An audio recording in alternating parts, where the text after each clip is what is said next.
You don't need new lights, you just need to master the technique of global fill. Once you do, it's gonna take your portraits from amateur to pro instantly. What's going on, everyone? Welcome back to the channel. My name is Brent, and today I'm gonna get into my absolute favorite technique that I use in studio photography. I use it with almost every single setup, and it instantly helps me to elevate every single one. I'm excited to get into this content. Let's hop right in. So let's start by explaining why global fill is even necessary. So most of you know that when we shoot portraits in studio, we are trying to cut out as much of the ambient light as possible. But when you do that and you only have one light, it makes it very difficult for you to be able to control the entire scene with just that light, as we do often prioritize our subject. So let's say that we have a light in the Rembrandt position and you just have one light. Even if you use something big like a umbrella, 7-foot umbrella with some good diffusion, you're still gonna have a pretty harsh shadow on the opposite side of your model's face, and you're not gonna have that spill that you want onto the backdrop to sort of evenly illuminate. That's where the global fill comes in. What global fill is doing is it's going to help us to raise the levels of our overall fill. And that doesn't just mean that you use it behind your photographer, which is the main way that I use it. This could be coming from overhead. It could be coming from the left side, the right side, or again, directly behind the photographer and just filling in the entire set. Think of it as you are taking direct control over your ambient lighting. And what that's going to allow you to do is put your key light exactly where you want to put it, because 9 times out of 10, the key light is where the eye is going to be directed. So whatever you light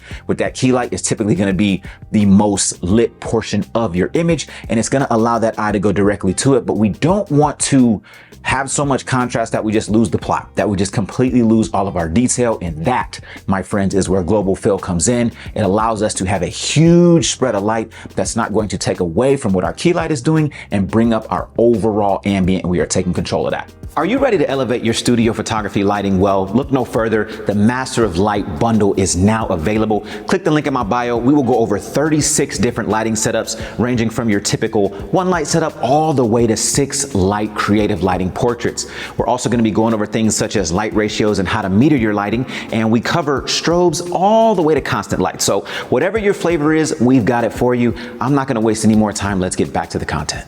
Now, there are quite a few different ways that we can set up global fill. And like I said, the most common way that I use it is I bounce my flash directly behind me into a white wall. And you don't have to necessarily use a white wall. You could set up like a V-flat or some sort of white surface, but I like it to have a little bit of distance away from my subject. And that does mean we're going to have to use a little bit more of a powerful strobe, but this is so that I have the biggest piece of light possible. I'm trying to not have something like a double shadow or something that's super directional. What I'm really going for here, so if I'm using an 86-inch backdrop, I'm trying to fill that entire backdrop with light. And the way that I do this is like this. I'll have my key light, let's say I have it in the Rembrandt position for ease of use, and I set it to f5.6. 9 times out of 10, I'm gonna have my global fill somewhere between a 2-to-1 and a 4-to-1. So I might meter it to f4 or 2.8, and then I'll just kind of play with the levels as I'm going through the shoot, because sometimes I might want to have my model a little more in shadow, sometimes I don't. But the biggest thing here is when I set it up behind me, again, my goal is to control shadow. And some of you might think, oh, isn't that going to, overexpose the key light? And in some cases, you can definitely have the key light be a little bit overexposed due to this addition. And in that case, you would just lower your key light down a little bit. The second way that I really love to use global fill is bouncing it overhead.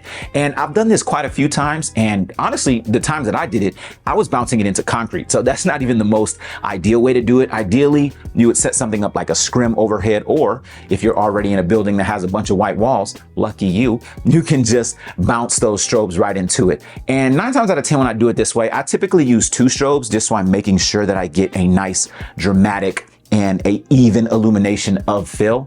One thing to note with this method is you might miss the backdrop ever so slightly. So just kind of, play around with the angles that you are shooting those strobes into. And what I like to do is kind of meter around like the shoulder level. So meter past the head and like around to the shoulder level. And again, I try to make it to where both sides are evenly illuminated, so that way, again, it's not taking away anything from the scene. It's just controlling that overall ambient and giving us a little bit more fill down the model's entire body. And that way we can kind of play around with our key light position and not really lose that contrast that we were looking for.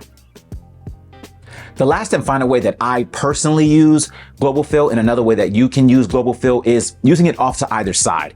And what that's going to allow you to do, again, is to get a really big, and what we're trying to do here, again, is create a very big source of light. Why do we want to create a very big source of light? The bigger the source of light, the softer the source of light. So we're trying to create a really big source of light on one side of the model, kind of to emulate something like a window, if that's, the comparison that you want to draw, but it's to not be so harsh. So that way we're not having like a super hard shadow, because in the past, when I've used a fill light that comes from something like a 36-inch softbox, or even a bigger softbox, like a 60-inch softbox, it's still competing with my key light. And I want my key light to be the main driver. So you can use it on either side. I like to bounce it into a V-flat and keep the V-flat as big as possible, move it a good ways away from my subject. And then I like to just, like I said, let it fill the room. Let it just fill up as if I'm, again, bouncing it off of a white wall. Use it on either side. And again, keep it pretty low. 4:1 is typically where I like to have that ratio, because I'm just trying to lift my contrast a little bit. I'm not really trying to overpower it, but there have been instances where I use this in e-com as well. I'll have my key light and then I'll meter it to something like 2:1, maybe even like a 1.5 to 1. So I'll kind of take it up a little bit. That way I'm not having any dramatic shadows and I'm still able to get that e-commerce lighting. So just to recap, global fill is an amazing way for you to control the ambience in your space.